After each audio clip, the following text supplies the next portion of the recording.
Hi guys.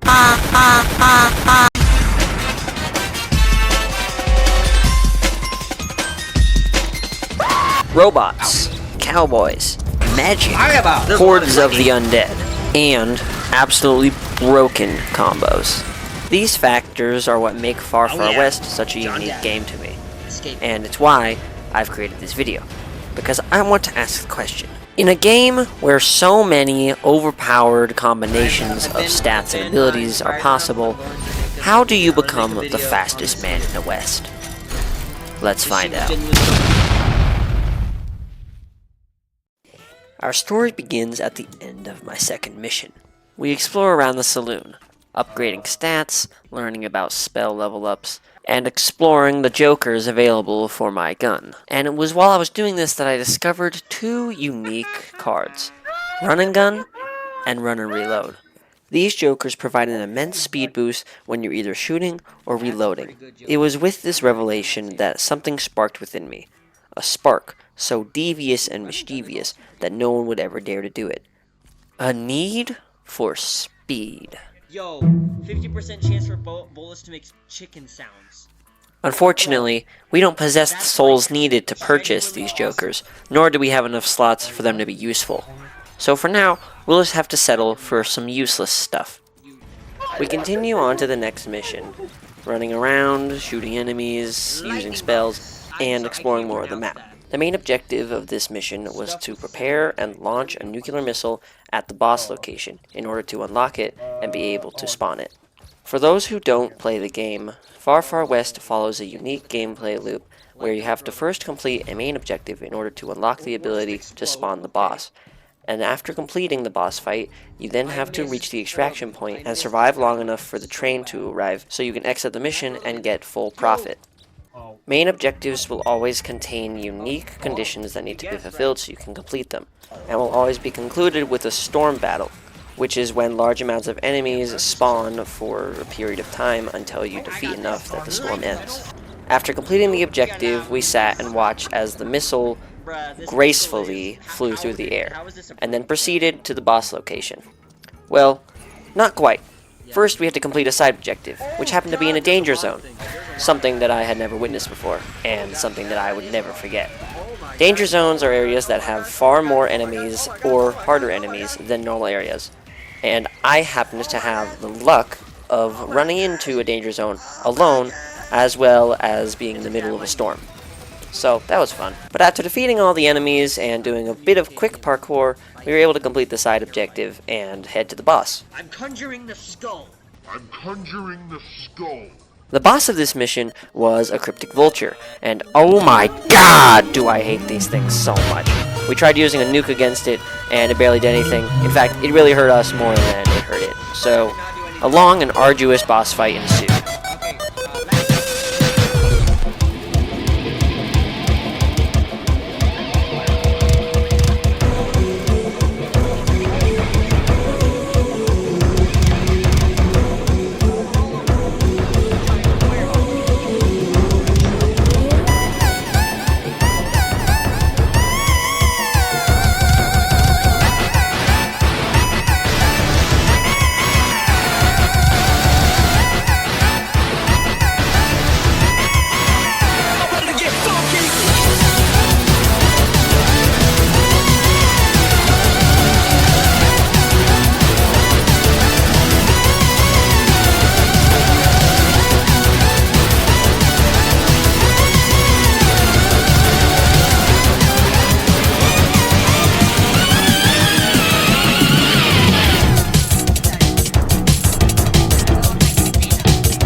With that success, we return to the saloon, where we upgrade our speed and browse the jokers available for purchase. However, we still don't have enough souls to purchase the things that we really want.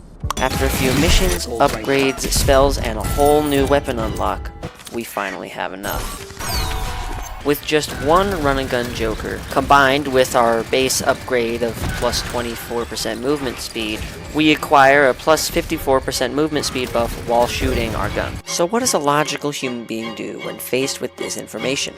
You guessed it, spend everything you have on something that you probably will regret in the future. By spending all the souls we can muster, we can get 2 run and guns, 1 run and reload, and Disgrace, which will give us a plus 30% movement speed for quite the cheap price.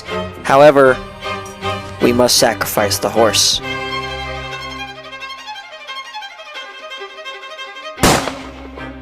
But this isn't enough. We need more. We need a reason, even, for why we're even doing this. And at the time, I didn't have one. Until I discovered the legendary card Speedster. The way Speedster works is that it buffs my fire rate and damage based on my speed stat. And the results were apparent immediately. With the approximately 114% speed boost I currently possessed, Speedster was able to transform my pea shooter Gatling into a bullet laser. It was obvious now that this was no longer just a silly little need for speed, but to push the limits of the game's balancing and become the fastest and the strongest Cowbot in the West.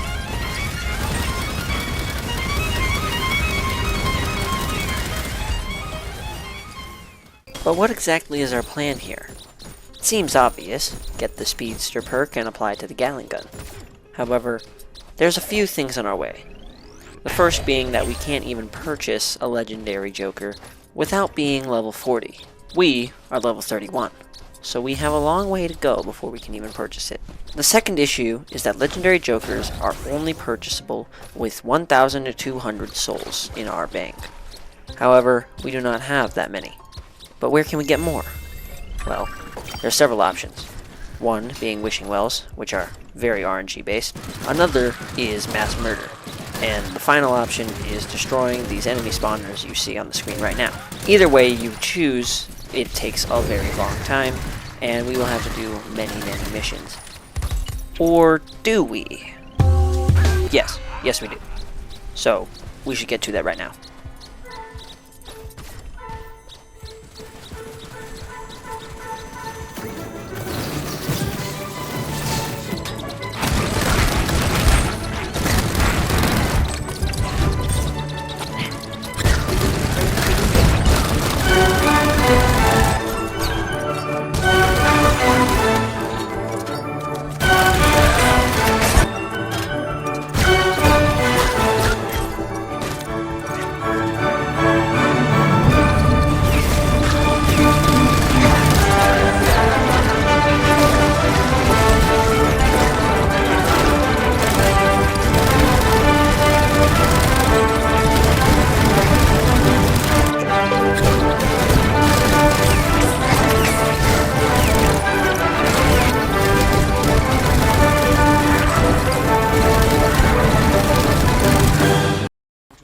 After hours of mass murder, we finally had accumulated enough souls in order to purchase the Speedster perk and equip it. Additionally, we have a few more gimmicks that we've added to our playstyle. First things first, Speedster obviously will waste a lot of our ammo, and since we get all of our speed from shooting or reloading, we're going to burn through a lot of it. Which is why we've equipped the Joker Lazy, which makes it so that we regain 10% of our total ammo count every 12 seconds, at the cost of no longer being able to pick up ammunition crates. Because of this, we no longer have to worry about picking up ammo containers, and instead we just have to watch our ammo carefully until we regenerate the rest. We purchased the Hootie skin as a celebration of this accomplishment, and move on to a new level of difficulty, Very Hard, which didn't really go so well, so we just stayed on hard mode. Despite my new accomplishment and having an immense amount of damage and speed, it still isn't enough.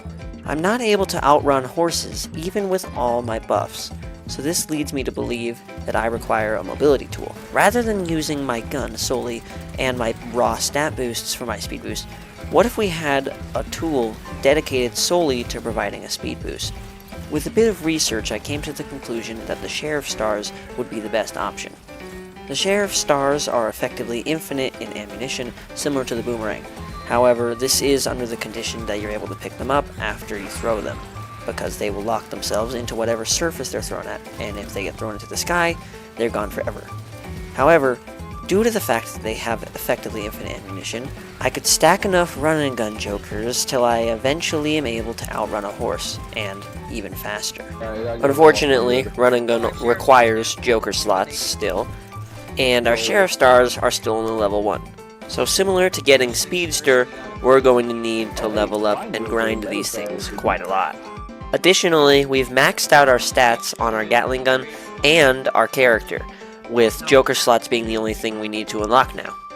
Speaking of Jokers, we've replaced our Rubber Duck Joker and our 2 Last Dance Jokers with the Healthy Boy Joker, which will give us a 20% movement speed boost when we're at full health. Because of this, we now have changed our playstyle to, instead of rewarding us for being at low health, it rewards us for being at full health. This also means that when we're out of combat engagements, healing to full health can allow us to move significantly faster. After a couple of missions, we were able to get the Sheriff Stars to a level where we could equip the first run and gun, which in practice proved to be exactly what we needed for our mobility tool. Additionally, we even acquired the Prestige for the Gatling gun, and got a 3rd run and gun Joker. Fast forward many more missions, and we have now acquired the Speedy Gonzalez Joker, making us 10% faster, and have leveled up our mobility tool even further to now have a total of 4 run and guns. With all these speed buffs combined, we are just as fast, if not faster, than a full-speed sprinting horse. And with the fact that we're not on a horse, we're actually able to attack things while moving at such immense speeds. You may be thinking, this is perfect, right? No, it's not. Because this entire time, I've been keeping something secret from you. Along with being the fastest man ever, I also want to be the fastest wizard in the West. Up to this point, I've been specializing specifically in lightning magic, because of its immense mobility that it grants, and the Thunder Strike spell, which is basically just a lightning kill. But this sorts of magic is not enough to defeat Very Hard mode, so we're going to need something called a spell combo. A spell combo is a unique interaction between 2 or more spells that creates a very powerful effect that can defeat lots of enemies in a short period of time. We want to find the strongest lightning combo that we can, since lightning is our whole thing. And this leads me to a few results. One is the lightning bubble spell, which is when you use the acid bubble spell in tandem with electrified ground from a lightning spell. This triples the amount of projectiles and creates it so that there are now 3 electric bubbles that fall down on your enemies. Another electric combo is the electric wisp, which is when you take the wisp spell from the fire element and combine it with electricity from a lightning spell. This makes it so that the wisp now jumps between targets instead of staying on one until it dies, allowing for a far greater reach and more area of effect. The third and final spell combo we want is the thunderstorm, which is when the acid rainstorm spell is combined with the lightning strikes spell.